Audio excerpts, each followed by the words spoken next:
Buenas tardes. El tema que vamos a ver el día de hoy es apenas la introducción al derecho internacional público. Vamos a ver lo que son la evolución, el concepto, las fuentes del derecho internacional público, entre otras cosas. Mi nombre es Silvia Landazuri Santoyo. Yo soy abogada egresada de la Universidad Autónoma de Sinaloa y tengo una maestría en juicios orales por la Universidad del Centro de México, Campus Guadalajara, Jalisco. Asimismo, hice un diplomado en propiedad industrial en el Instituto Tecnológico de Estudios Superiores y de Monterrey. Soy moderadora del Grupo Condesa, que es una mesa de discusión y análisis jurídico académico. Asimismo, abogado postulante en un despacho jurídico. Bueno, les quiero comentar a ustedes que tendremos que mantener pues algunas reglas de cortesía cuando tengamos nuestras asesorías virtuales, y ello es más que nada pues silenciar el micrófono, asistencia puntual a las sesiones y levantar la mano en caso de dudas. El objetivo de esta sesión más que nada es conocer e identificar lo que es el concepto, el objeto y la ubicación del derecho internacional público, así como el derecho internacional privado, la evolución histórica de estos, las características, las normas que integran, así como sus fuentes y los tratados internacionales. Les comento que en lo que se refiere apenas a lo que es el concepto y las características del derecho internacional público, las vamos a abordar en el libro de Loretta Ortiz Alf, que se denomina Derecho Internacional Público, edición 2016, en las páginas de la 1 a la 4. Bueno, si nosotros queremos conceptualizar lo que es el derecho internacional público, tendremos que iniciar, es un conjunto de normas jurídicas, pero también de carácter administrativo, que tiene por objeto regular las relaciones de convivencia entre los estados soberanos y demás sujetos del derecho internacional público. Esta rama del derecho no tiene nada que ver en lo que se refiere de manera activa con los particulares, ya que los principales protagonistas de las relaciones internacionales son básicamente los estados soberanos.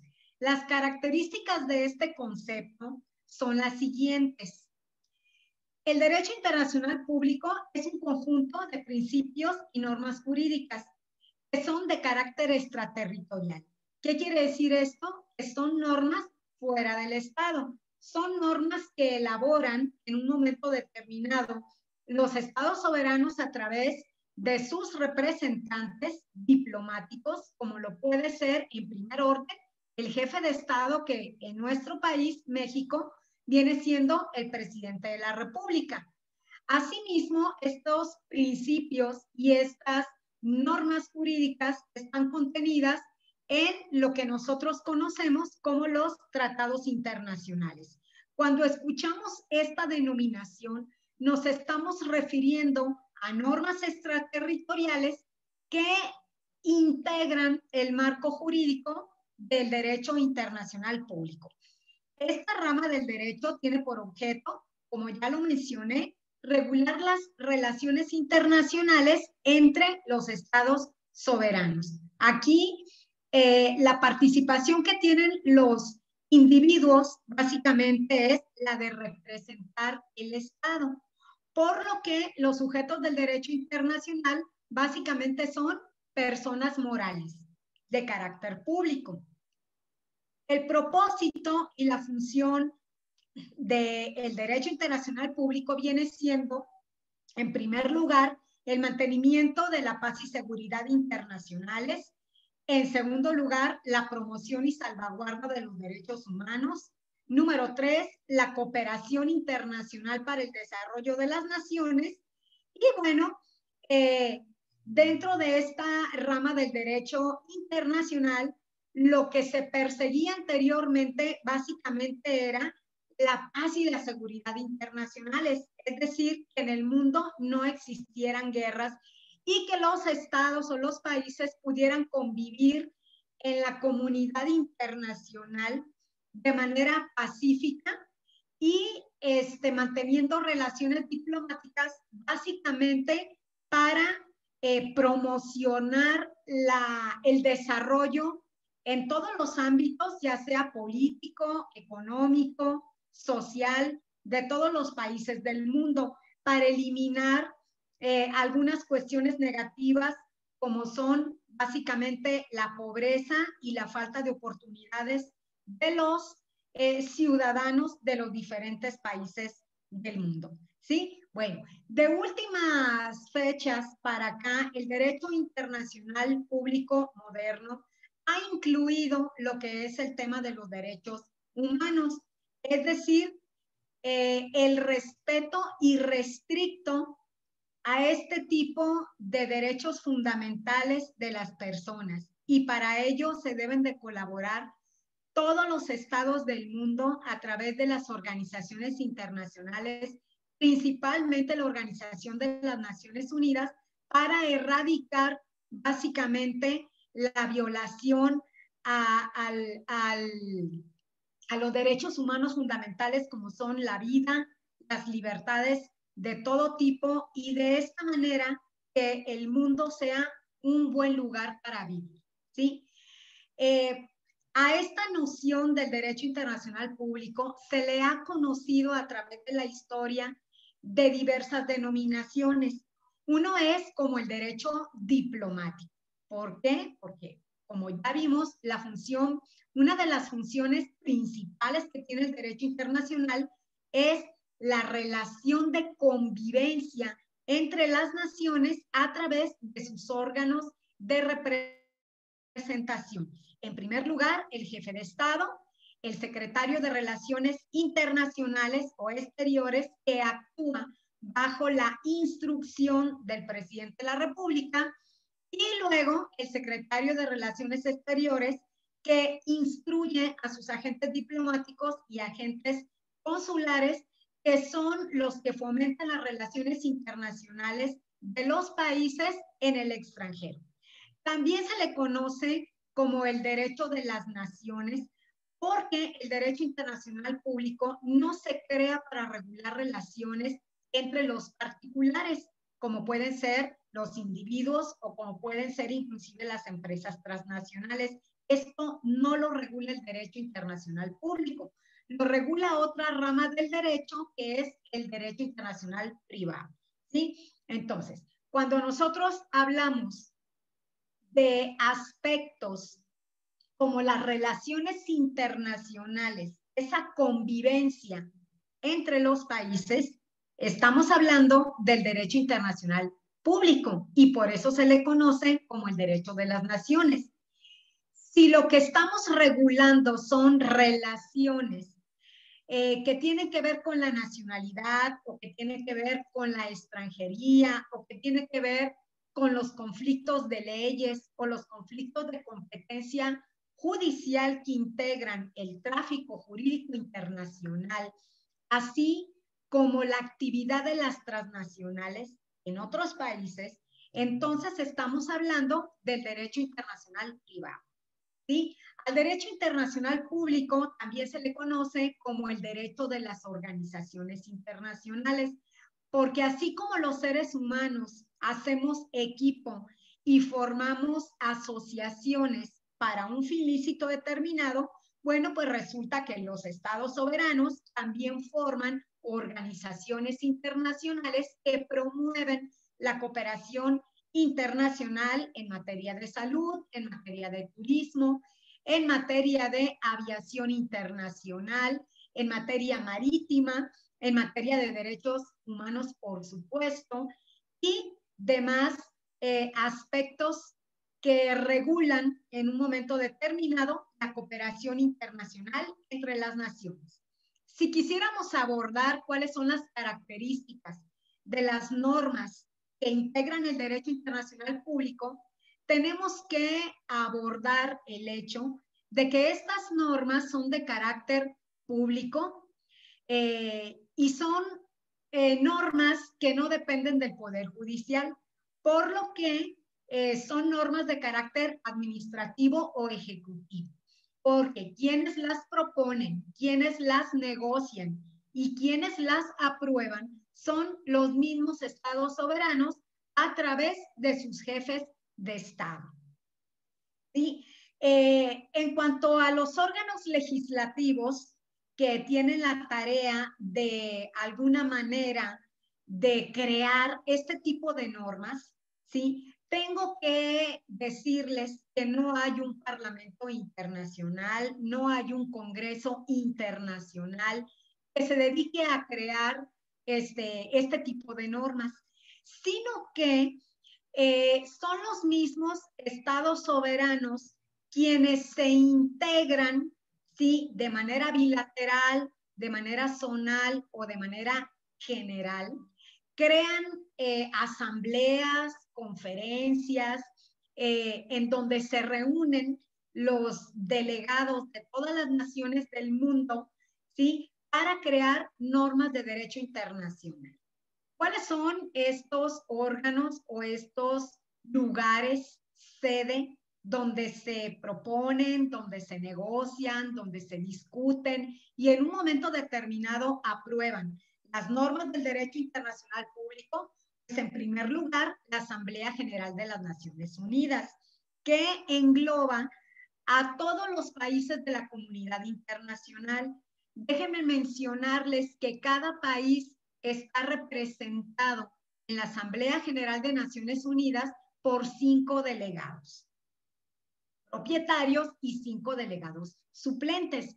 Esto quiere decir que en cada asamblea donde se discute alguna creación de alguna norma de derecho internacional, cada estado siempre va a estar representado por 5 delegados, sí, propietarios, que son los que van a asistir a la Asamblea General de Naciones Unidas. Obviamente que si alguno de estos delegados por alguna razón no pudiera asistir, bueno, pues ingresa en su lugar uno de los 5 delegados suplentes.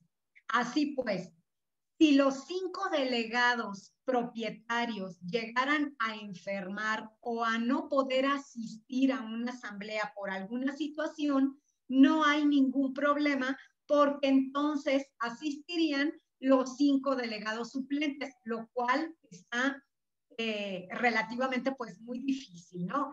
Es lógico que se pudiera enfermar 1 o 2 delegados, pero no los 5 en su totalidad. Otro de los órganos legislativos en esta materia son la Comisión de Derecho Internacional de las Naciones Unidas, que bueno, es un órgano que depende de la ONU y que se dedica en un momento determinado a recibir por parte del Consejo Económico y Social de las Naciones Unidas, por parte de un Estado soberano o de una organización internacional, una propuesta para discutir un problema que aqueja en el mundo, como pudiera ser la pobreza, la salud, los riesgos de trabajo, la piratería marítima o cualquier otro conflicto, ¿sí? Y es en esta comisión donde las personas que la integran, que son los expertos en la materia, se dedican a estudiar cómo pudieran solucionar este tipo de problemas, ¿sí? A través de la creación de un tratado internacional y convocar a la comunidad internacional a que se reúna, ¿sí? De manera ordinaria o de manera extraordinaria en una conferencia, cumbre, asamblea, para tratar de resolver este tipo de problemas. Y bueno, pues cuando se reúnen los estados soberanos a través de sus delegados o a través de sus jefes de estado, si algo bueno sale de estas conferencias o de estos acuerdos, estaríamos hablando de un tratado internacional que viene siendo una norma jurídica en esta materia que estamos abordando. Por supuesto que también hay órganos legislativos como pueden ser las convenciones internacionales ¿sí? A petición de algún jefe de Estado o de alguna organización internacional o inclusive del secretario de las Naciones Unidas. Y bueno, los jefes de Estado de cada uno de los países del mundo, como puede ser un presidente, un primer ministro, un monarca, se reúnen en algún lugar determinado a tratar de negociar algún acuerdo y bueno, pues de ahí también sale un tratado internacional. Un ejemplo de ello son los tratados internacionales, por ejemplo, de libre comercio, en donde los jefes de Estado se reúnen para ver la posibilidad de promover el comercio exterior de sus países y eliminar las barreras arancelarias. Y por supuesto, el país anfitrión, por conducto de su jefe de Estado, convoca a una reunión, a una cumbre o convención o conferencia internacional en donde se van a reunir, se van a sentar a platicar y a celebrar conversaciones que en un momento determinado puede salir de ahí, pues estos tratados que conocemos de libre comercio, ¿sí? Bueno, las características que tienen las normas del derecho internacional es también porque los tribunales internacionales en donde las partes acuden a limar sus controversias o sus conflictos, en este caso los estados soberanos, tienen la característica de que son tribunales potestativos. ¿Esto qué quiere decir? Que los estados parte que intervienen en un tratado internacional, en el momento de que llegan a tener un conflicto, pueden someter a la decisión de los tribunales internacionales permanentes, como puede ser la Corte Interamericana de Derechos Humanos, la Corte Internacional de Justicia, el Tribunal Penal Militar Internacional en Nuremberg, Alemania, o bien lo pueden someter a la decisión de un tribunal exclusivo, temporal, que se conoce como los tribunales ad hoc. Bueno, ¿qué tipo de normas integran el derecho internacional público? Lo integran normas de derecho internacional, como son los tratados internacionales de tipo universal o general, que normalmente son normas que se crean o que salen de la Asamblea General de Naciones Unidas, como puede ser el Protocolo de Kioto, la Convención de Ginebra para prisioneros de guerra, la Declaración Universal de los Derechos del Hombre. Asimismo, normas zonales o regionales, que viene siendo aquellos tratados internacionales que únicamente son obligatorios para un bloque político o económico, como puede ser las normas que rigen el Parlamento Europeo y que regulan la actividad de los países que integran la Comunidad Europea. O bien puede ser el TMEC, que es un tratado internacional entre a los países que integran América del Norte, como son México, Estados Unidos y Canadá, ¿verdad? Por eso se les denomina normas regionales o zonales. Y tenemos por último los tratados o las normas bilaterales, que son acuerdos internacionales en las que se celebran compromisos para dos países, ¿sí? Lo que decimos nosotros, los compromisos bilaterales. Este tipo de normas normalmente comprende lo que son los tratados de extradición, por ejemplo, México o Estados Unidos, un tratado en materia de adopción entre México y Canadá, un tratado de libre comercio entre México y la República de Chile, ¿verdad? Son tratados en los que intervienen dos estados soberanos. Pero así como el derecho internacional público lo integran normas de derecho internacional, también está integrado por normas de derecho interno. ¿Cómo puede ser, en primer lugar, dentro de nuestra Carta Magna en el derecho mexicano?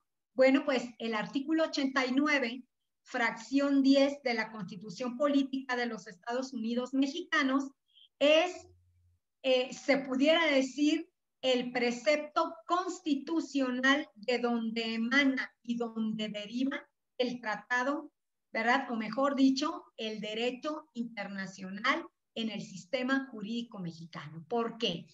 Porque el artículo 89 nos menciona que quien conduce las relaciones internacionales para nuestro país es el presidente de la República y que este funcionario se va a tener que someter en la conducción de las relaciones internacionales a ciertos principios y propósitos que de hecho coinciden con los que están previstos en la Carta de las Naciones Unidas, entre los que destacan, por ejemplo, la autodeterminación de los pueblos, el respeto a la no intervención, la cooperación internacional para el desarrollo, el respeto a los derechos humanos, el principio de la buena fe, entre otros. Asimismo, en el sistema jurídico mexicano, integra la Ley General de Celebración de Tratados que regula la actividad del presidente de la República y de sus plenipotenciarios en el momento que van a celebrar un tratado internacional con otros países. E igualmente tenemos la Ley del Servicio Exterior Mexicano que va a regular la actividad de todos los órganos que intervienen en las relaciones exteriores, es decir, los miembros del Servicio Exterior Mexicano, iniciando por el presidente de la República, el secretario de Relaciones Exteriores, así como los agentes diplomáticos y los agentes consulares. Bueno, por otro lado, el derecho internacional ha sufrido por una evolución a lo largo de la historia. Pudiéramos decir que esta rama de la ciencia jurídica no es nueva, sino que es de tiempos tan antiguos, ¿sí? Como el caso de antes del descubrimiento de América, ¿sí? Por ejemplo, en Roma, al derecho internacional se le conocía como una serie de prácticas que celebraban los reinos o las naciones a través de sus representantes, que bueno, pues entonces era el monarca, y se le conocía como las normas del Jus Gentium o el derecho de gente, que bueno, pues regulaban regulaban todo lo que era en aquella época permitido, como lo era el derecho de conquista, es decir, la facultad que tenían los estados para llegar a imponer su imperio, su potestad en otras naciones más débiles, ¿no? Principalmente como consecuencia de las guerras, el estado vencedor, bueno, pues imponía su ley, inclusive los gobernantes en aquellos estados vencidos o reinos sometidos a la potestad del vencedor. Asimismo, existía lo que era el derecho de descubrimiento. Si una potencia, un estado nacional europeo, porque era lo único que se conocía, llegaba a descubrir un territorio desconocido hasta ese momento, bueno, pues le correspondía como consecuencia adjudicarse él mismo y posteriormente conquistarlo, como sucedió en la Nueva España. Cuando llega Cristóbal Colón y pues las personas que lo acompañaban, los territorios americanos no se conocían hasta esa época que pues predominaba en Europa. ¿Y qué es lo que pasa? Descubren América, España se adjudica estos territorios e inmediatamente empieza la colonización y la conquista.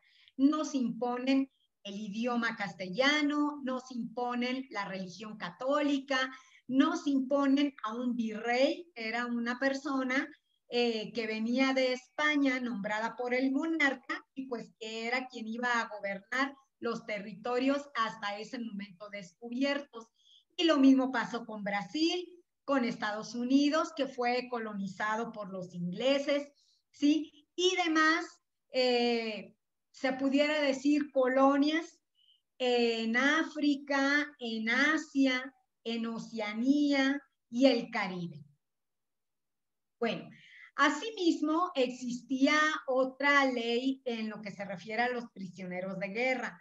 Cuando los estados nacionales europeos practicaban la guerra con otras naciones, aquellos individuos que caían a manos del estado enemigo automáticamente se consideraban como prisioneros de guerra y lo que procedía, pues que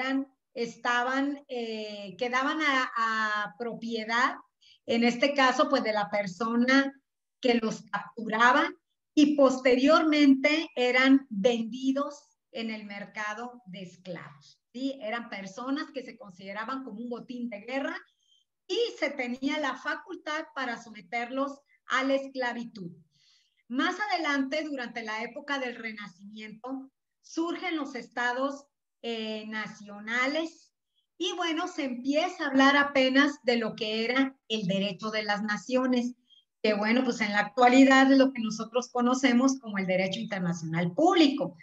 Durante la época del Renacimiento sucedió algo muy interesante, un movimiento que se conoció como la Guerra de los 30 años. Ello consistió en que el Sacro Imperio Romano únicamente reconocía la soberanía de aquellos estados que practicaran la religión católica.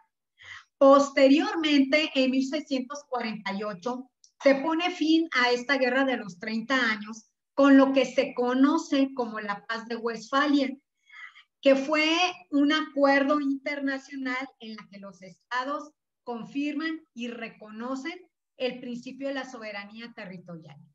Y toda vez que este principio se promueve a favor con que todas las personas que viven en un país deciden las riendas del mismo sin la intervención o la inmiscusión de otras naciones o de otros reinos, como sucedía en esa época en Europa, bueno, pues también los países tenían la facultad para decidir la religión que profesaran sus fieles, por lo que un acontecimiento importante como consecuencia de la Paz de Westfalia es que los estados que ya no practicaran la religión católica no iban a ser intervenidos por el Sacro Imperio Romano.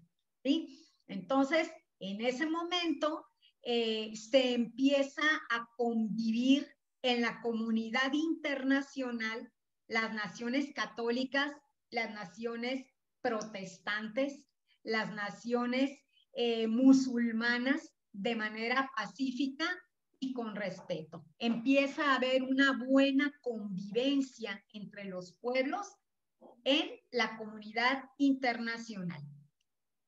Más adelante, también como consecuencia de la Paz de Westfalia, en un derecho internacional más moderno, a partir de 1919, cuando se pone fin al conflicto armado de la Primera Guerra Mundial, surgen, además de los estados soberanos, nuevos sujetos del derecho internacional que vienen siendo las organizaciones internacionales integradas por alianzas entre estados soberanos con un fin o propósito determinado, ¿sí? Así, por ejemplo, se crea la Organización Internacional del Trabajo, la Organización Mundial de la Salud, la Unión Postal Universal, ¿sí? Que son pues de las más antiguas y de las más recientes, la Organización Mundial del Comercio, entre muchísimas organizaciones internacionales que vamos a abordar en la unidad o en el capítulo respectivo.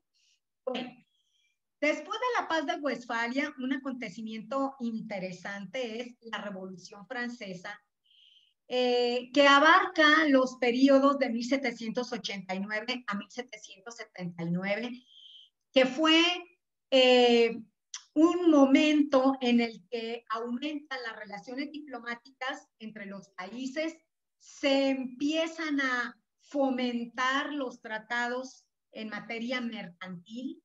Asimismo, se crean tratados internacionales para regular todo lo relacionado a los prisioneros, heridos y enfermos de guerra, para construir lo que sería actualmente un derecho internacional humanitario y de respeto absoluto a los derechos humanos de las personas. Es así, pues, como surge en un primer momento la Convención de Ginebra de los prisioneros de guerra para tratar a estas personas con el trato más digno y más humanitario posible, y se les aplica una serie de derechos. Entre los más importantes es que no son, una vez que son detenidos por la potencia enemiga o la potencia detenedora, no van a ser enviados a una prisión de delincuentes, sino que van a ser enviados a una prisión diferente, donde no van a ser tratados como reos precisamente, sino como personas patriotas que fueron a defender a su país en una guerra. Es decir, se les trata con un trato distinto, de mucho respeto y de mucha humanidad. En la época del Congreso de Viena de 1815 a 1914, que bueno, pues se puede decir que dentro de los acontecimientos más interesantes aquí es la Primera Guerra Mundial. Se multiplican las organizaciones internacionales, se empieza a crear el desarrollo del término represalias, que viene siendo una manera legal para someter a un país a que cumpla con sus obligaciones derivadas de un tratado internacional, bilateral, zonal o inclusive internacional general.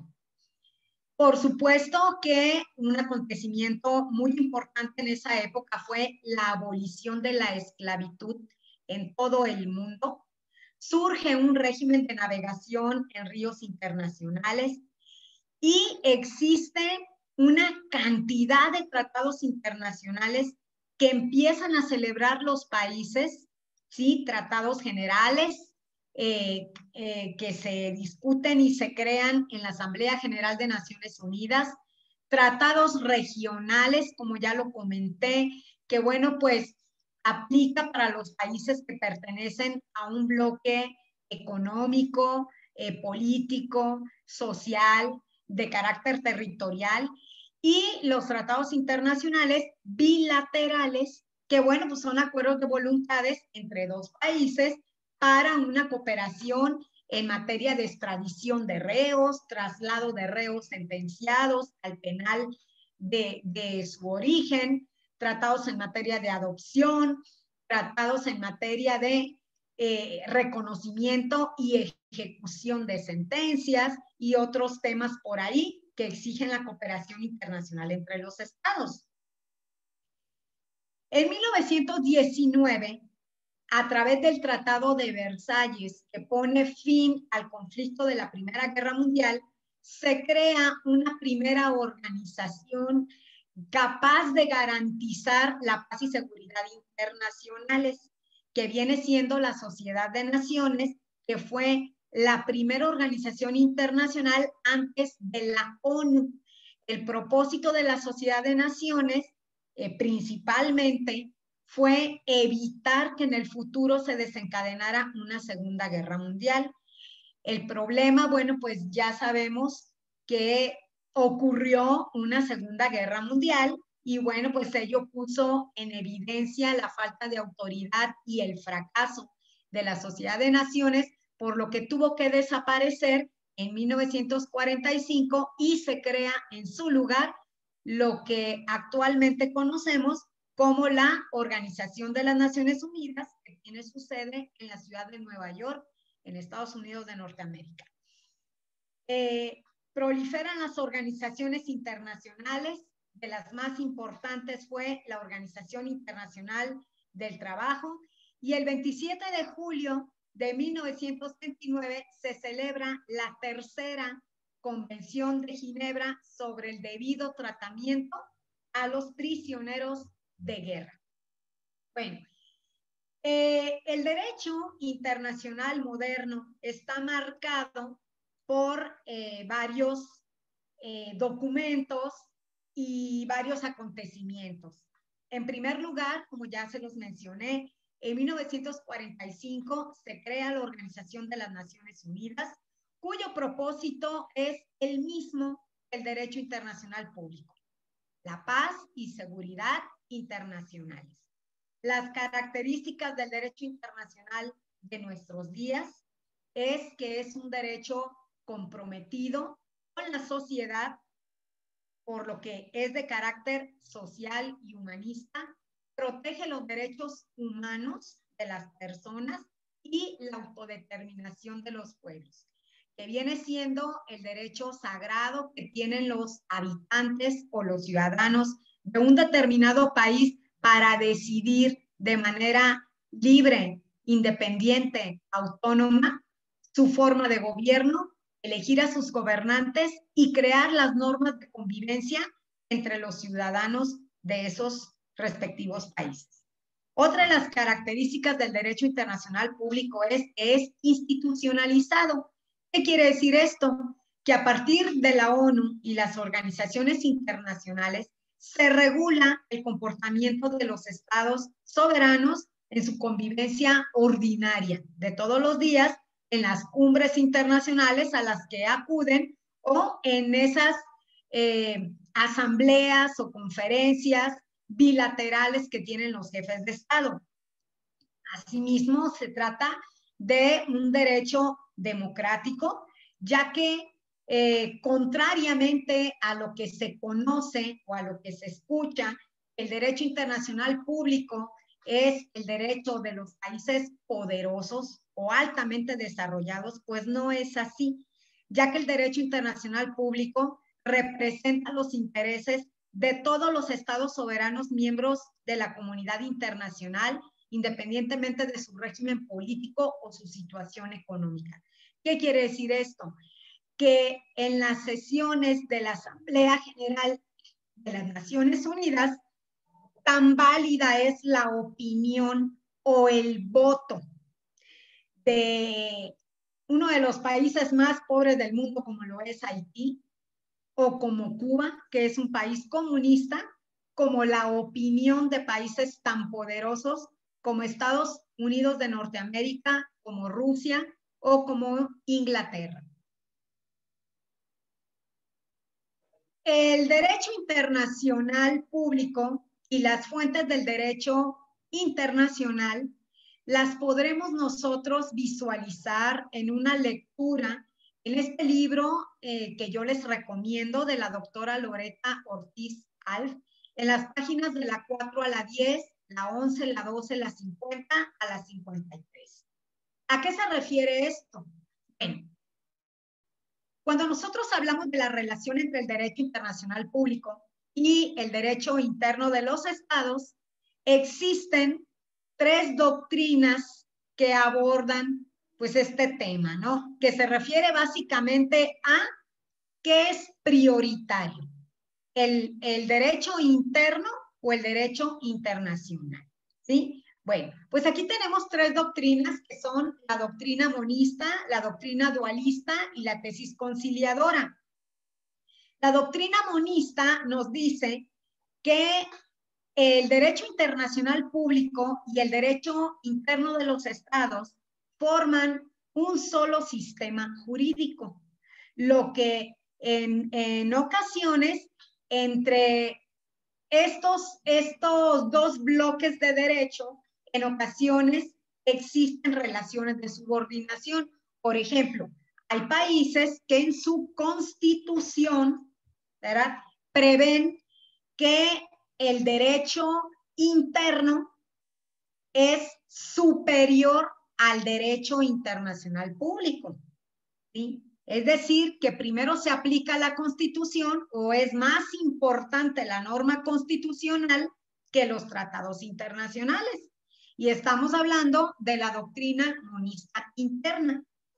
Hay otros países que en su constitución prevén que independientemente de lo que indiquen las normas del derecho interno, se aplican de manera prioritaria los tratados internacionales, ¿sí? Es decir, primero es el tratado internacional y después, en orden de importancia, pues son las normas internas y estamos abordando la doctrina monista internacional.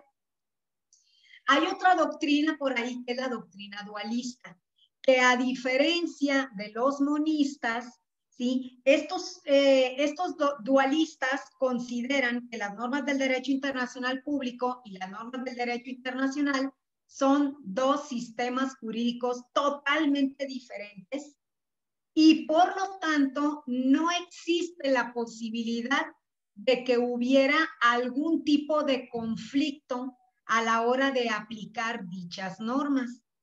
¿Por qué se dice que son normas totalmente diferentes?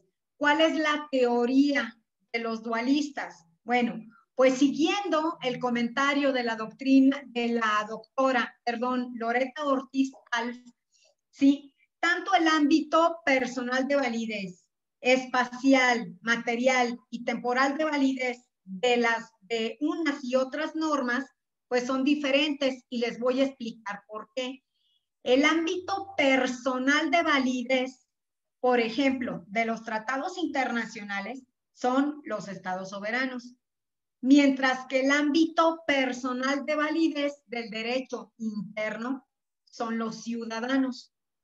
Si hablamos del ámbito espacial de validez del derecho interno, quiere decir que las normas del Estado son aplicables y observadas únicamente en el país al que pertenecen, el país que las creó, mientras que las normas del derecho internacional público, como ya comentamos al principio, son extraterritoriales, es decir, son normas que se crean fuera del Estado y se aplican a 2, 3, 4 países o inclusive a toda la comunidad internacional. Asimismo, el ámbito material de validez de unas y otras normas también es diferente. ¿Por qué? Porque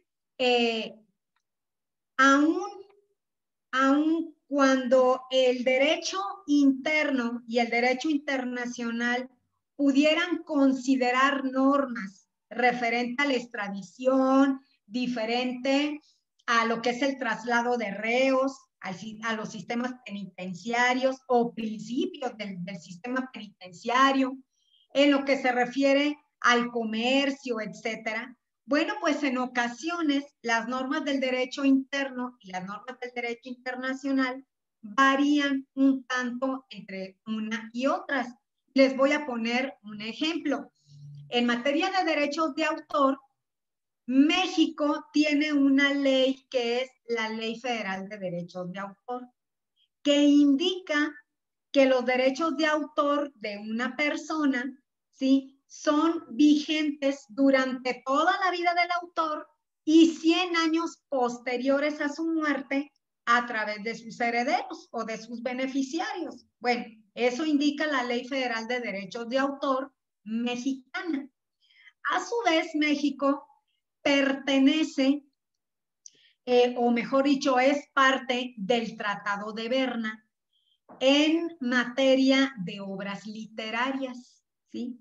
México pertenece a este tratado internacional que indica, al igual que la Ley Federal de Derechos de Autor, que los derechos, valga la redundancia, del autor son explotados de manera vitalicia, ¿sí? Pero a diferencia de la Ley Federal de Derechos de Autor, el Tratado de Berna considera que los derechos patrimoniales de las obras literarias después de la muerte del autor tienen una vigencia de 75 años. ¿Sí? Entonces, como ven, hay una norma que regula los derechos de autor, una norma interna, pero también hay una norma internacional que también regula los derechos de autor en México, ¿sí? Que es el Tratado de Berna. Entonces, si nosotros atendemos a dichas normas, ¿a quién le vamos a hacer caso? Bueno, pues el derecho internacional también me resuelve el conflicto, ¿no? Si entre una norma de derecho interno y una norma de derecho internacional existe alguna contradicción, la norma que se va a aplicar es atendiendo al principio pro persona, es decir, que se va a aplicar la norma que más me beneficie. ¿Qué quiere decir esto? Hablando de los derechos de autor, que si yo soy pariente de un autor que acaba de fallecer y yo soy su heredera, si la Ley Federal de Derechos de Autor dice que yo puedo explotar la obra 100 años posteriores al pariente, ¿verdad? Que era el autor, pero el Tratado de Berna dice que los puedo explotar 75 años y que también se aplica al sistema mexicano, pues entonces aquí, como la Ley Federal de Derechos de Autor, que es la norma interna, me otorga más tiempo, es la que se va a aplicar, independientemente que el Tratado Internacional diga otra cosa. ¿Sí? A eso se refiere con el ámbito material de validez. ¿Sí? Que hay normas internas y que hay tratados internacionales en la misma materia, derechos de autor, adopción, extradición y lo que gusten ustedes. ¿Sí? Pero cuando estamos leyendo estas normas, en ocasiones pues, hay contradicciones, es decir, que hasta en eso, en ocasiones son distintos los ámbitos materiales de validez entre las normas internas y los tratados internacionales. Por su parte, el ámbito temporal de validez no necesariamente tiene que coincidir tampoco, ¿sí? Porque, por ejemplo, nosotros tenemos una ley federal de extradición que, como todas las normas en México, bueno, pues son de vigencia indeterminada hasta que llegue una norma posterior que las derogue. Más sin embargo, México tiene celebrados tratados de extradición con otras naciones que posiblemente tengan una vigencia determinada, de 20 años, de 10 años, de 40 años, ¿sí? Entonces, ¿qué pasa? Que en la materia de extradición o en la materia de adopción o en la materia de traslado de reos o en normas de carácter aduanero, normas de carácter marítimo, no necesariamente tampoco tiene que coincidir la vigencia de las normas de derecho interno con las de derecho internacional. Bueno, existe a su vez otra tesis, que es la tesis conciliadora. Esta tesis sostiene que entre el derecho internacional público y entre las normas internas de los estados no debe de haber relaciones de subordinación. Es decir, no debe de haber el conflicto de qué norma prevalece sobre la otra, sino que entre una y otra lo que debe de existir son relaciones de coordinación, ¿sí? Ahora bien, ¿qué quiere decir esto? Bueno, pues que cuando México celebre tratados internacionales con otras naciones, debe de revisar que el tratado internacional que va a celebrar en ese momento sea congruente con lo establecido con las normas de carácter interno y propiamente, o mejor dicho, puntualmente, con las normas constitucionales. Es decir, tratados internacionales que se suscriban en una época y lugar determinado deben de coincidir con lo dispuesto con las normas constitucionales para que en el futuro no pueda haber un conflicto a la hora de aplicar una u otra. Si nosotros quisiéramos saber, bueno, ¿y México entonces qué doctrina practica? ¿La monista, la dualista o la tesis conciliadora? Yo les quiero comentar antes que nada que la práctica de las naciones, ¿verdad?, considera la doctrina en un momento determinado, la mayoría de las naciones adoptan darle primacía a los tratados internacionales antes que a las normas del derecho interno. Y esta postura se deriva del artículo 27 de la Convención de Viena sobre el derecho de los tratados, que menciona que un Estado no puede invocar las disposiciones de su derecho interno como justificación para el incumplimiento de los tratados, ¿sí? ¿Esto qué quiere decir? Que si en un momento determinado el presidente de la República va a suscribir un tratado internacional con otras naciones, ¿sí?, y resulta que ese tratado internacional que está celebrando es contrario a una norma de derecho interno, en el momento de aplicar el tratado, el Estado mexicano no puede excepcionarse en que no lo va a cumplir porque no coincide con el derecho interno. No, lo tiene que cumplir pues de manera obligatoria, aún y cuando no coincida con las normas del derecho interno, excepto cuando se trata de normas fundamentales que tienen que ver con los derechos humanos de las personas. Ahora, esa es la teoría o esa es la postura de la comunidad internacional, de la mayoría de los estados. Pero la tesis que adopta principalmente el Estado mexicano, pues más que nada es la tesis conciliadora, ya que el artículo 133 de la Constitución Política de los Estados Unidos Mexicanos sitúa a la norma de derecho interno y a la norma de derecho internacional en la misma jerarquía jurídica, cuando indica que el sistema jurídico mexicano otorga otorga el mismo nivel de superioridad a las normas internacionales y a las normas de derecho interno, porque dice, esta Constitución, los tratados internacionales de los cuales el Estado mexicano sea parte serán la ley suprema en todo el país. Así inicia el artículo 133 y sigue diciendo, ¿verdad?, esta disposición en cuanto que estos tratados no sean contrarios a la Constitución. Entonces ahí, ¿verdad?, le puntualiza el compromiso al jefe de Estado para que cuando vaya a celebrar un tratado internacional, ¿sí?, tenga la responsabilidad de revisar sus normas internas. ¿Para qué? Pues para que el tratado y la Constitución no tengan ningún tipo de contradicción. Y si esto sucede, tanto la Constitución, las normas ordinarias y los tratados internacionales van a tener la misma jerarquía. Por lo que entre las normas internas y el derecho internacional no hay relaciones de superioridad, inferioridad, no existen las relaciones de subordinación. Lo que existe son relaciones de coordinación entre ambas tipos de normas jurídicas, ¿sí? Bueno, a su vez, las fuentes del derecho internacional, es decir, de dónde parte, cuál es el origen del derecho internacional público, es lo que vamos a abordar en este momento.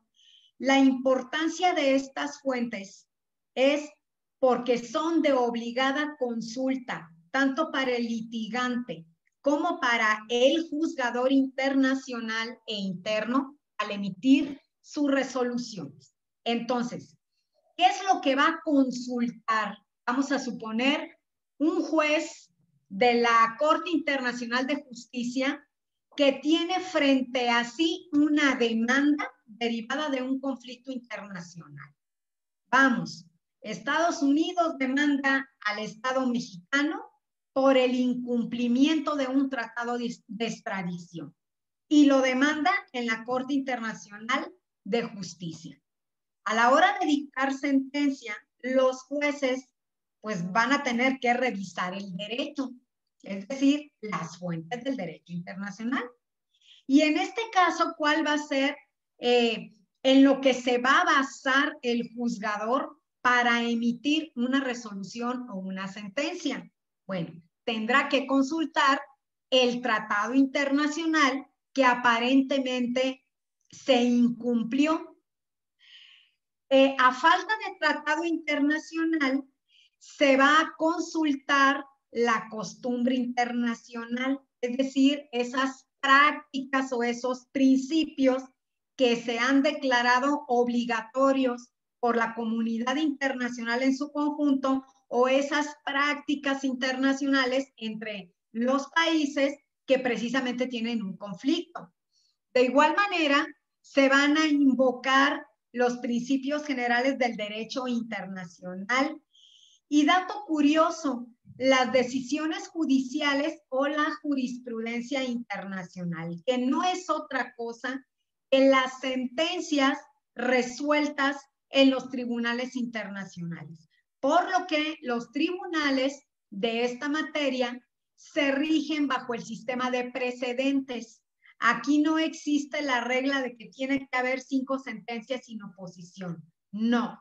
Cada sentencia que emana de un tribunal internacional es jurisprudencia y es un precedente que los jueces internacionales van a consultar cuando tienen frente a sí un caso o un conflicto internacional parecido a otro que ya se resolvió. Asimismo, van a consultar esas opiniones de los juristas expertos en derecho internacional, y estamos hablando de la doctrina, ¿sí? Por supuesto, otra fuente del derecho internacional es la equidad, conocida como la fórmula ex aequo et bono. Bueno, la equidad no siempre va a ser una fuente de obligada consulta. Tiene una característica, que los jueces internacionales únicamente están facultados para juzgar el caso que les ocupa con equidad solamente si las partes en el conflicto los facultaron para ello. De lo contrario, no pueden juzgar con equidad. Y les voy a poner un ejemplo. Vamos a suponer que México celebra un tratado de libre comercio con la Comunidad Europea. Si en una de las cláusulas de ese tratado internacional las partes mencionan que en caso de conflicto el juzgador internacional va a tener que juzgar con equidad, pues así va a tener que resolver en este caso el juez internacional, ¿sí? Pero si no dice nada al respecto y a un juez internacional se le ocurre ser equitativo a la hora de emitir una resolución, esa resolución va a ser nula porque las partes no lo facultaron para juzgar con equidad. Todo esto está contemplado en el artículo 38 del Estatuto de la Corte Internacional de Justicia, que menciona, ¿sí?, que las fuentes del derecho internacional a las que se va a someter un juez a la hora de dictar una sentencia son las convenciones internacionales, sean particulares o generales, y ahí me está hablando de los tratados internacionales. En segundo lugar, aborda la costumbre internacional, posteriormente los principios generales de derecho, las decisiones judiciales, si estamos hablando de la jurisprudencia internacional, y la doctrina de los publicistas de mayor competencia de las distintas naciones. Es decir, jurisconsultos reconocidos por una universidad o por el mismo Estado mexicano. Por ejemplo, la señora Loreto Ortiz Alf, que es una distinguida internacionalista y que inclusive ha participado como en en la Corte Interamericana de los Derechos Humanos, igual el señor Leonel Pérez Nieto Castro, distinguido jurista en la materia, y además él ha sido, pues, destacado estudioso en materia del derecho internacional, tanto público como privado. Y menciona también el artículo 38, la equidad, pero con esa condición, ¿sí? Que únicamente va a ser fuente de consulta en caso de que las partes que tienen un conflicto autoricen al juez internacional para que haga uso de ella, para que juzgue de esa forma. Ahora bien, dentro de estas fuentes, pues resulta que los internacionalistas, Loreto Ortiz Alf principalmente, hace dos categorías de lo que es las fuentes del derecho internacional. Menciona lo que son las fuentes fundamentales y las fuentes auxiliares. Las fuentes fundamentales son aquellas de las cuales depende el orden jurídico internacional. Y sin estas, pues simple y sencillamente no hubiera tranquilidad internacional, y estamos hablando de los tratados internacionales, que es la codificación del derecho internacional público y la costumbre internacional. Quiere decir que cuando existe un conflicto internacional, estas fuentes son de obligada constitución. Existen, por su lado, las fuentes auxiliares, que para lo único que son de utilidad es para robustecer, ¿sí?, los tratados y la costumbre. Pero por sí solas, el juzgador no puede utilizarlas. ¿Qué quiere decir? Que un juez internacional, a la hora de emitir una sentencia, se puede apoyar de un tratado internacional o de una costumbre, a falta del anterior, pero no se puede apoyar, por ejemplo, de un principio general de derecho, así nada más, ¿no? ¿Verdad? ¿En qué momento el juez va a invocar los principios generales de derecho o la jurisprudencia internacional o la doctrina internacional o la equidad como fuentes auxiliares? Solamente en caso de que éstas sirvan para robustecer la fuente fundamental que le sirvió de apoyo para emitir una sentencia que ponga fin a un conflicto. Bueno, estas fuentes, decimos nosotros, ¿verdad?, que dentro de las fuentes fundamentales, la más importante de todas son los tratados internacionales. ¿Por qué? Pues porque básicamente, como ya lo mencioné, son los que en un momento determinado consideran o incluyen lo que es la codificación internacional. Los tratados internacionales son acuerdos entre estados soberanos exclusivamente. Son celebrados por escrito. No hay acuerdos internacionales válidos que no se hayan celebrado bajo esta formalidad. Los acuerdos o las promesas verbales no tienen validez ni obligan a las partes, ¿sí? Además, el tratado internacional está regulado por el derecho internacional público. ¿Qué quiere decir esto? Que independientemente de la materia de este tratado internacional, siempre se va a regular al tenor de la Convención de Viena sobre el derecho de los tratados, ¿sí? Esto quiere decir que esta última norma es la que regula la creación, el proceso legislativo, la terminación, la nulidad, los órganos que intervienen en la celebración de los tratados internacionales. Ahora bien, si el tratado internacional tiene estos requisitos, lo menos relevante es cómo se denomine el tratado, ¿sí? ¿Qué quiere decir esto?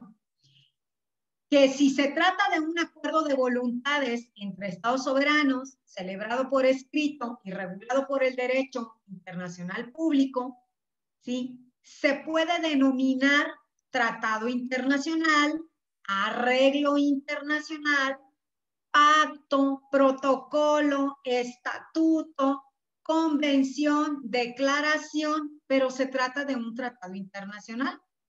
Por ejemplo, la Declaración Universal de los Derechos Humanos, que es un tratado internacional. La Carta de Bogotá es otro tratado internacional. El Protocolo de Kioto es otro tratado internacional en materia ambiental.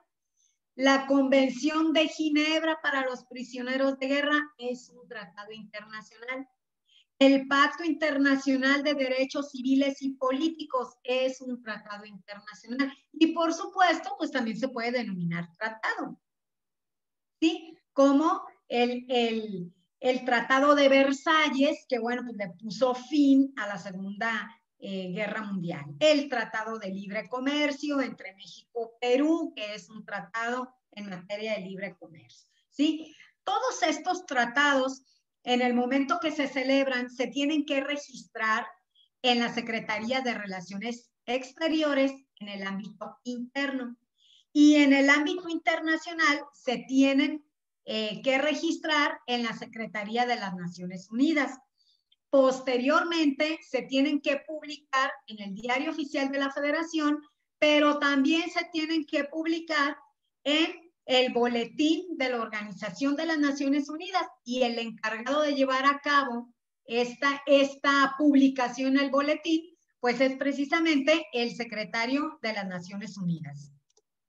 Ahora bien, los órganos que intervienen en la celebración de los tratados internacionales, de conformidad con el artículo 89, fracción 10 y el 133 de la Carta Magna, es en primer lugar el presidente de la República. Es el funcionario de primer nivel el que negocia y suscribe los tratados internacionales.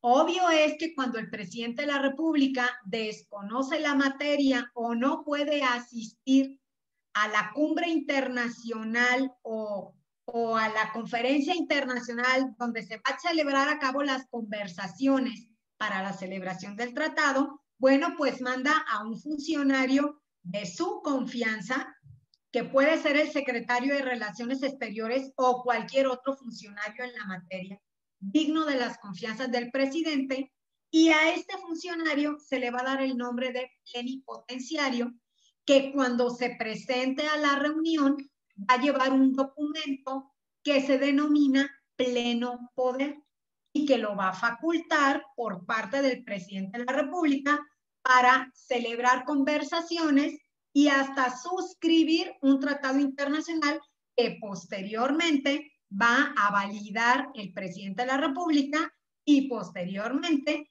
va a ratificar el Senado, ¿sí? Entonces, tenemos en primer lugar que la autoridad que negocia y suscribe es el jefe de Estado y en su defecto un plenipotenciario. Pero también interviene el Senado de la República, pues es el órgano quien se encarga de ratificar los tratados internacionales que son sometidos a revisión por parte del Ejecutivo. Bueno, el tratado internacional, ya comentamos, pues es una norma internacional en la que, bueno, pues así como las normas internas atravesan un proceso legislativo, también los tratados internacionales pasan por una serie de etapas que concluyen en un tratado internacional, en una norma, ¿sí? ¿Cuáles son estas etapas? Pues básicamente es la negociación, que viene siendo el primer momento de acercamiento entre los jefes de Estado o los plenipotenciarios que vayan a celebrar conversaciones para, en un momento determinado, tratar de negociar y de alguna manera de aprobar, ¿verdad? ¿Cuáles van a ser los puntos o las cláusulas que va a tener el tratado, ¿no? ¿Cuáles son los conflictos que van en un momento determinado a abordar? Y que, bueno, van a tratar de solucionar a través de las cláusulas o de los artículos de esa negociación a la que lleguen, que viene siendo un documento que, pues, es precisamente el Tratado Internacional. Una vez que las partes celebran esa negociación, ¿sí? Existe la segunda etapa del proceso legislativo, que es la adopción del texto, que es donde las partes ya saben cuáles son los puntos que negociaron y, bueno, pues elaboran una especie de borrador en donde van a concluir cuáles son los puntos en definitiva que va a contener el tratado internacional. Posteriormente, estos puntos se someten a votación por las partes involucradas en el tratado y estamos en la autenticación del texto, ¿sí? Es un momento solemne en virtud del cual, bueno, si se trata de un tratado bilateral, las partes aceptan de conformidad las obligaciones y los compromisos derivados de las cláusulas del tratado. Y si es un tratado zonal o multilateral, bueno, pues las partes pasan a votar, ¿sí? Cómo va a quedar este tratado internacional, ¿sí? Por ejemplo, se puede adoptar que el tratado se apruebe con el consentimiento del 50% más 1 de la aprobación de las partes, o las 2/3 partes, o las 3/4 partes de los asistentes. Ellos ya se pondrán de acuerdo cuál es el porcentaje o fracción que va a determinar la mayoría de las cláusulas para que sean contenidas en el tratado. Y una vez que el tratado se sometió a votación, que ya está puntualizado cuáles fueron las cláusulas o los compromisos en definitivo aprobados, bueno, pues se pasa a elaborar el texto ya como va a quedar en definitiva. Se sacan varios ejemplares para que las partes lo firmen y se comprometan. Y bueno, es cuando concluye la última etapa del proceso legislativo con la manifestación del consentimiento, ¿verdad? Por medio del cual los estados se obligan a cumplir el tratado pacta sunt servanda, es decir, de buena fe, a cumplir con los compromisos y las obligaciones asumidas del tratado. Existen varias formas como se puede dar este consentimiento. Uno de ellos es la firma de el funcionario que fue a firmarlo. Esta firma puede ser absoluta o puede ser ad referéndum. La firma absoluta es aquella que no está sometida ni a la aprobación ni a la ratificación de ninguna otra parte. Mientras que la firma ad referéndum es esa firma que está sometida a la revisión de otro órgano, ¿sí? Les pongo un ejemplo. Si un plenipotenciario va a suscribir un tratado internacional en lugar del presidente de la República, la firma es ad referéndum. ¿Por qué? Porque solamente va a ser válida si el presidente de la República la acepta, ¿verdad? Y asimismo, también es ad referéndum, porque si es el presidente de la República el que fue a suscribir el tratado internacional, su firma solita no obliga. Esa firma además está sometida a la ratificación del Senado de la República. ¿Qué quiere decir entonces? Que si el Senado aprueba, ¿sí?, la firma del presidente, bueno, pues entonces ya estamos obligados a los compromisos del tratado como Estado mexicano. Pero si el Senado, por una cuestión de oportunidad, ¿sí?, o de legalidad, no ratifica los compromisos asumidos por el presidente de la República, pues el tratado no se cumple, ¿sí? Bueno, hay otra forma, por ejemplo, de manifestar el consentimiento, que es el canje de instrumentos que constituyen el tratado, que vienen siendo el documento en sí o los plenos poderes en caso de que asista un funcionario plenipotenciario a falta del presidente. Otra forma de manifestar el consentimiento es la ratificación, que bueno, pues es el momento en virtud del cual el Senado de la República aprueba o da su consentimiento a los compromisos asumidos en un tratado por el presidente de la República. Otra forma es la aceptación en virtud de la cual el presidente de la República aprueba los compromisos asumidos por un plenipotenciario. La aprobación en virtud del cual los compromisos asumidos por el órgano ejecutivo y el legislativo son sometidos a consulta popular en un momento determinado, ¿sí? Por ejemplo, en el caso de esta decisión en Inglaterra de no pertenecer a la Comunidad Europea, bueno, pues en un momento determinado se negoció en el Parlamento de Inglaterra, el primer ministro estaba de acuerdo con pertenecer a la Comunidad Europea, ¿sí? Pues a este bloque económico, político, social, ¿sí? Pero posteriormente hay una consulta popular en la que se convoca a los ingleses a que fueran a depositar en las urnas, ¿sí? Si estaban a favor o en contra de pertenecer a la Comunidad Europea. Y bueno, pues los ingleses en este caso votaron en contra de pertenecer a la Comunidad Europea, ganó el famoso Brexit. Es por ello que independientemente que el primer ministro sí estaba a favor de la unión, como los ciudadanos no aprobaron esa decisión, bueno, pues se quedó el Brexit e Inglaterra no pertenece a este bloque, ¿sí?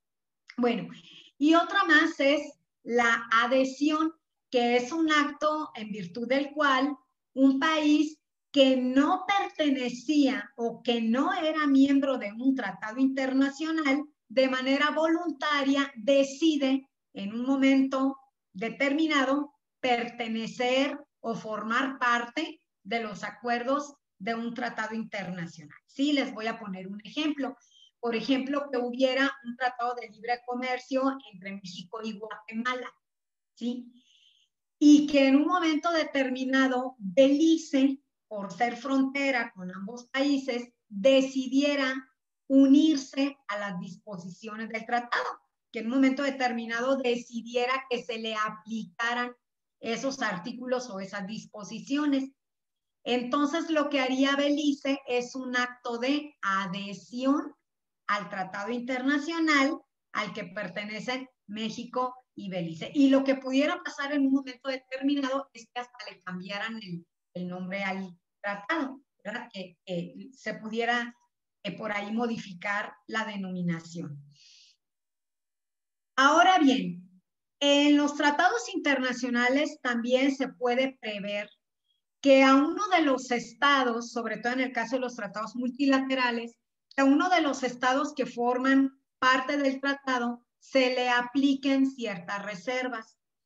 Ello es una declaración unilateral por parte de un estado que pertenece a un tratado internacional para decidir ser excluido o que no se le apliquen ciertas disposiciones del tratado, ¿verdad? Que ciertas disposiciones no tengan efectos jurídicos para un determinado país, ¿sí? Por ejemplo, vamos a suponer en el caso del TEMEC, ¿sí? Que México tiene un tratado de libre comercio con México, con Estados Unidos y con Canadá. Entonces, pudiera ser que a lo mejor Canadá, en una de las cláusulas del tratado, ¿verdad? Por ahí indique que cierta cláusula o cierto artículo no se aplique, vamos a suponer, para el territorio de Quebec. Ah, bueno, pues esa es una reserva, ¿sí? O un tratado internacional general en materia de derechos humanos que, por ejemplo, entra en vigor a partir del 1 de enero del 2021 y que, bueno, a un determinado país, ¿verdad? Se aplique la reserva de que para ese país en particular el tratado va a tener efectos jurídicos a partir del año 2022, por ejemplo. ¿sí? Ahora bien, no en todos los casos proceden las reservas. Es el caso de que estas están expresamente prohibidas por el tratado. Por ejemplo, hay una cláusula donde dice se prohíbe hacer reservas. Bueno, ya lo sabemos, el tratado lo está indicando. Existe otra cuestión, por ejemplo, cuando esa reserva que quiere un Estado que se le aplique no está dentro de las permitidas. O bien que sea una reserva que va en contra del propósito y objeto del tratado, ¿sí? Por ejemplo, que vamos a suponer que es un tratado de extradición y uno de los países pone miles de reservas en relación a la extradición de un delincuente. Entonces, pues, ¿qué va a decir la contraparte? Bueno, pues si pones tantas reservas, pues no tiene caso entonces que celebremos este tratado, ¿verdad? Bueno, ahora bien, los tratados internacionales, como son derecho, bueno, pues este es progresivo y dinámico de acuerdo a los tiempos en que vivimos. La norma internacional, por supuesto que no es la excepción. Por lo tanto, existen dos tipos de situaciones previstas para cambiar las cláusulas de un tratado, para actualizarlas, digo yo, ¿verdad? Entonces, cuando a un tratado internacional en un momento determinado se le pretende hacer una actualización, que la misma afecte a todos los miembros del tratado, estamos hablando de una enmienda, ¿sí? Pero cuando ese cambio o esa actualización que se le va a hacer a una o dos cláusulas de un tratado internacional afecta únicamente a uno o dos países, entonces estamos hablando de una modificación. Los requisitos, ya sea para la enmienda o para la modificación, es que se le notifique previamente a los estados, ¿sí? Que se les dé la oportunidad del derecho a participar a todos los estados parte en esos cambios o disposiciones para que den su consentimiento, porque no es así como que cambiar de manera caprichosa o actualizar de manera arbitraria las cláusulas del mismo. Y además tiene que estar de acuerdo las 2/3 partes de los miembros del tratado internacional. ¿Qué quiere decir? Que toda enmienda o toda modificación está sujeta a la discusión y a la aprobación de la mayoría de los integrantes de un tratado internacional. Bueno, durante la vigencia de los tratados, o mejor dicho, los tratados, aun cuando pudieran llegar a ser de tiempo determinado o indeterminado, bueno, pues también pueden llegar a su fin. Y es el caso de la terminación de los tratados, que puede concluir por el mutuo consentimiento de los estados parte, ¿verdad? Esto puede ser de antemano, ¿sí? Cuando al momento de celebrarlo le pusieron una vigencia. Por ejemplo, este tratado va a dejar de tener vigencia dentro de los 20 años siguientes a su publicación en el Boletín Oficial de las Naciones Unidas. Bueno, pues las partes decidieron que en 20 años el tratado va a concluir, pero también puede ser que durante la vigencia del tratado las partes decidan que ya no quieren seguir con esos compromisos, entonces celebran una cumbre, conferencia o asamblea en donde ven las posibilidades y toman los acuerdos, pues de que el tratado concluya de manera anticipada. Otra de las formas de terminar el tratado es la denuncia, que no tiene nada que ver con la cuestión penal, ¿sí? La denuncia es el acto en virtud del cual un Estado parte decide ya no formar parte del mismo y que ya no se le apliquen las disposiciones del acuerdo. Otra de las causas de terminación de los tratados es por la celebración de un tratado posterior en la misma materia. Por ejemplo, la Convención de Ginebra para prisioneros de guerra, de la primera convención, se celebró por allá por los años 20, ¿sí? Y bueno, esta convención se ha actualizado, ha habido una segunda y una tercera y hasta una cuarta convención. Bueno, pues la última deroga a la anterior. También por violación grave del tratado, es decir, que los estados parte no cumplen de manera deliberada con las obligaciones del mismo y por lo tanto pues no le ven sentido de que el tratado siga vigente si nadie respeta sus cláusulas. Otra de las causas es por la imposibilidad subsiguiente de cumplimiento, ¿sí? Porque el Estado ya no está en condiciones de seguir asumiendo los compromisos derivados del acuerdo, porque existe un cambio fundamental de circunstancias, es decir, las condiciones que prevalecían cuando se suscribió el tratado ya no son las mismas al momento de que se tiene que cumplir. A lo mejor cambiaron desfavorablemente y no es posible cumplirlo. Y bueno, una última causa de terminación de los tratados es por la aparición de una nueva norma internacional de jus cogens. ¿Qué es esta norma? Bueno, las normas de jus cogens son normas no escritas, ¿verdad? Pero que de alguna manera son asumidas de manera obligatorias por la comunidad en su conjunto, ¿sí? Hay un autor que se llama Hermilo López Bassols y que él define a la norma de jus cogens como la norma imperativa de derecho internacional que obliga a su cumplimiento a todos los estados de la comunidad internacional, independientemente que se hayan obligado en virtud de un tratado.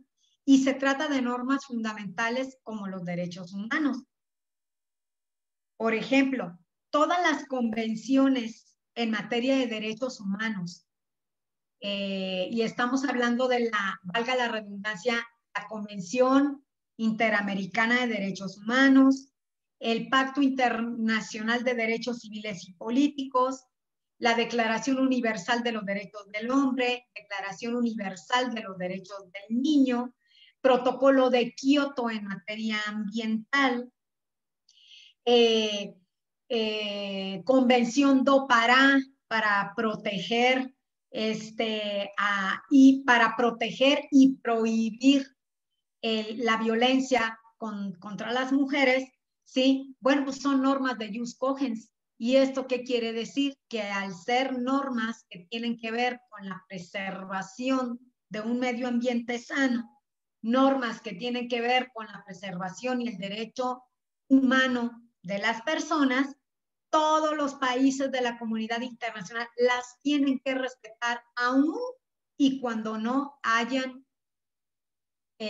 asumido el compromiso al firmar un tratado internacional. ¿Sí? Entonces, si en este momento hay una conducta permitida, ¿sí? Y que hay un tratado internacional en materia pues de esa práctica, si esa práctica en un momento determinado se llega a considerar una mala práctica, valga la redundancia, el tratado internacional deja de tener vigencia. Les voy a poner un ejemplo, ¿sí? Cuando existía por ahí el Reich alemán, Alemania celebró un tratado internacional con algunos países, ¿verdad? Para poner a trabajar a los prisioneros de guerra en algunas fábricas, ¿sí? Posteriormente, la Convención de Ginebra consideró que eso era una esclavitud y que estaba violando el jus cogens, el derecho de estos prisioneros de guerra. ¿Qué pasa entonces? Bueno, pues que esos tratados internacionales automáticamente dejaron de tener vigencia. Pero también los tratados internacionales pueden ser sometidos a la nulidad de los mismos en un una corte internacional, es decir, son tratados internacionales que se suscriben, que se asumen compromisos, pero que la comunidad internacional, a través de los tribunales internacionales, deciden que los tratados tienen algunos vicios, ¿sí? Que de acuerdo a su grado o nivel de gravedad deben de ser declarados nulos, ¿sí? El derecho internacional en la Convención de Viena sobre celebración de tratados, por ahí incluye dos tipos de nulidades, la nulidad absoluta y la nulidad relativa. La nulidad absoluta, cuyos efectos jurídicos es que no obligan a su cumplimiento. El vicio o causa de la nulidad puede ser invocado en un tribunal internacional aun cuando no se trate de un Estado directamente afectado. ¿Sí? Les voy a poner un ejemplo. Vamos a suponer que vamos a asumir que Estados Unidos de Norteamérica invade de manera ilegal a los Estados Unidos mexicanos, ¿sí? Pero vamos a suponer que previamente México, en un momento determinado, celebró un tratado con Estados Unidos, ¿verdad? En donde Estados Unidos impone a México la carga de no cobrarle aranceles para los productos de exportación e importación de mercancías. Y que si en un momento determinado viola ese tratado, nos va a invadir territorialmente. Esto no puede suceder. Eso es una causa de nulidad absoluta, porque cuando se deja de cumplir un tratado internacional, la sanción tiene que ser proporcional. Entonces, el hecho de no cumplir un tratado de libre comercio no amerita que me bombardeen mi territorio, ¿no? Pero si México en un momento determinado suscribió un acuerdo así, ¿qué es lo que va a pasar? Que esa cláusula es nula y no la puede la puede invocar México nada más, que sería el país perjudicado. Esa cláusula puede demandarla de nulidad cualquier país de la comunidad internacional, inclusive la Organización de las Naciones Unidas como tal, ¿verdad? Como miembro o representante de toda la comunidad internacional. Otra de las características que tiene la nulidad absoluta es que la comunidad internacional en su conjunto resulta indirectamente ofendida o afectada por el vicio de nulidad. Y volvemos a las fábricas francesas, en donde se empleaban para fabricar armas de guerra los prisioneros que capturaba Alemania, ¿no? Sabemos que el gobierno alemán, durante la época, estamos hablando por ahí cuando gobernaba Adolfo Hitler, pues había un odio racial encarnizado hacia los judíos. Estas personas eran perseguidas, tormentadas y condenadas a una muerte, pues, de manera angustiosa en campos de concentración. Pero aquellas personas o aquellos judíos capturados que se consideraban de alguna manera útiles y fuertes, pues eran enviados a fabricar armas en Francia, obviamente que pues sin un salario, y en el momento en que dejaran de ser personas útiles, iban a ser puestos a disposición otra vez, de nueva cuenta, al gobierno de Alemania, pues para que se les diera muerte a través, pues, de un tormento en un campo de concentración, a través de los gases asfixiantes, el fusilamiento o el trabajo excesivo, ¿sí? Bueno, ¿qué pasa entonces? Francia tenía un tratado internacional para emplear a estos prisioneros de guerra como esclavos en esas fábricas de armamento. ¿Qué pasó luego entonces? Cuando se restablece la paz, la comunidad internacional demandó a la Corte Internacional de Justicia que declarara la nulidad absoluta de este compromiso asumido por Francia, ¿no? Entonces, ¿qué pasó entonces? Que las fábricas de armamento donde donde estaban siendo de alguna manera aprovechados estos prisioneros de guerra desaparecieron y bueno, pues los prisioneros recuperaron su absoluta libertad.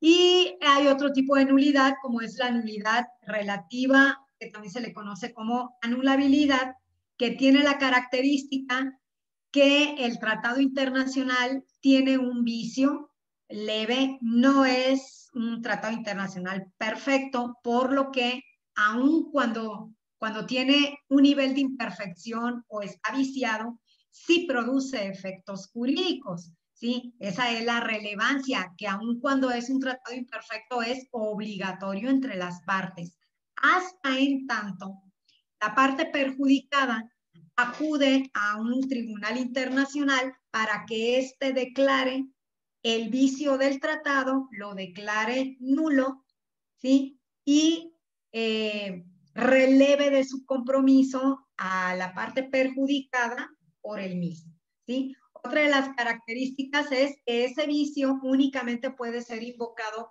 por la potencia que sale perjudicada, pero la comunidad internacional en su conjunto no tiene facultades para invocar el vicio de nulidad, ¿sí? Mientras que en la nulidad absoluta, en teoría, toda la comunidad internacional es ofendida por este vicio.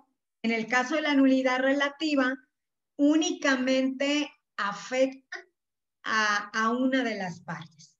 Ahora, ¿cuáles son las causas de nulidad relativa? Es decir, aquellos casos en que el tratado está viciado, pero sí produce efectos jurídicos, pues es por violación de una norma de derecho interno, a menos que se trate de derechos fundamentales, ¿sí? Restricción de los poderes del representante, el error, el dolo o la corrupción del representante, ¿sí? Por ejemplo, restricción a los poderes del representante pudiera ser que va un plenipotenciario a celebrar un tratado internacional y lo suscribe sin exhibir sus plenos poderes.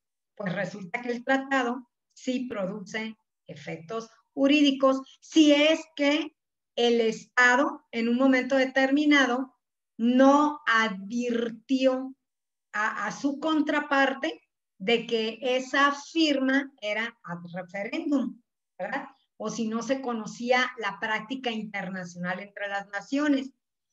La corrupción al representante es que un jefe de Estado va a suscribir un tratado internacional con otra nación que no conviene a la nación a la que representa, sino a sus intereses particulares, ¿sí? Vamos a poner un ejemplo. Vamos a suponer que en este momento se estuviera negociando un tratado internacional en donde México se compromete a comprar vacunas de COVID únicamente a las farmacéuticas, a las empresas farmacéuticas de Alemania, ¿sí? Y vamos a suponer que este tratado internacional, pues obvio, no conviene a los intereses de los mexicanos, ¿no? Porque pues la vacuna la queremos adquirir al laboratorio que la venda, independientemente de la nacionalidad, ¿no? Pero vamos a suponer que este compromiso de exclusividad que estamos asumiendo con Alemania es, ¿verdad? Porque este acuerdo beneficia a un funcionario exclusivamente del gobierno, ¿verdad? Es porque a lo mejor el secretario de salud tiene un interés directo en comprarle vacunas exclusivamente a los alemanes. Vamos a suponer porque los alemanes le dijeron, y en cada compra de la vacuna te vamos a dar una comisión de tanto, y se va a llevar millones de pesos ahí, ¿verdad? Entonces, ¿qué pasa? Si eso se descubre, el tratado pues tiene un defecto, pero sí obliga a los mexicanos a cumplirlo. En todo caso, los mexicanos ya promoveremos algún juicio político en contra del secretario de Salud. ¿En qué momento vamos a dejar de cumplir el tratado? En el momento que México, después de un cambio de gobierno o que se descubra este tipo de corrupción, ¿sí? El Estado mexicano acude a una corte internacional para que se declare, ¿sí? Por la Corte Internacional de Justicia la corrupción del representante y que en ese momento declare nulo el tratado y nos libere de ese convenio de exclusividad, ¿verdad? Pero hasta en tanto no lo declare la Corte, estamos obligados a comprarle las medicinas únicamente al país que está previsto en el tratado. Es decir, el tratado tiene un vicio, pero sí nos obliga a cumplirlo, ¿sí? Ahora bien, en el caso de la nulidad absoluta son vicios graves, como por ejemplo la coacción sobre el representante del Estado, que vienen siendo los actos de intimidación o amenazas dirigidos al presidente de la República o a los legisladores o a los ministros de la Suprema Corte de Justicia de la Nación o a algún gobernador, ¿sí? Coacción sobre un Estado por la amenaza o el uso de la fuerza, como el que yo les comenté, ¿verdad? Firmas este tratado de libre comercio o de lo contrario, yo voy a bombardear la Ciudad de México para tal día si no hemos obtenido tu firma, ¿sí? Tratados incompatibles con una norma de jus cogens, por ejemplo, que sea un tratado internacional que implique el uso ilegítimo de la fuerza, que implique la ejecución de un delito internacional, que es decir, que sean acuerdos celebrados entre las naciones para cooperarse de alguna manera o para dejar de perseguir a personas que se dedican a la trata de esclavos, tolerar los actos de piratería marítima, tolerar el genocidio, la violación de los derechos humanos, la violación a la igualdad soberana de los estados, la violación a la libre determinación de los pueblos. Bien, pues de mi parte es todo. Espero que se hayan comprendido en un momento determinado estos temas. Y bueno, pues yo los invito en un momento determinado para consultar esta bibliografía que yo les estoy indicando, que es la señora Loretta Ortiz Alf. El libro es Derecho Internacional Público, del editorial Oxford, edición 2016, en las páginas que les comento, y ahí van a encontrar de una manera muy detallada, muy precisa y con ejemplos muy vivos y muy comprensibles de estos temas que hemos abordado el día de hoy. No me resta más que agradecerles que hayan puesto su atención y su consideración a este video, que espero que les sirva de muchísima utilidad. Con ustedes, Silvia Landazuri.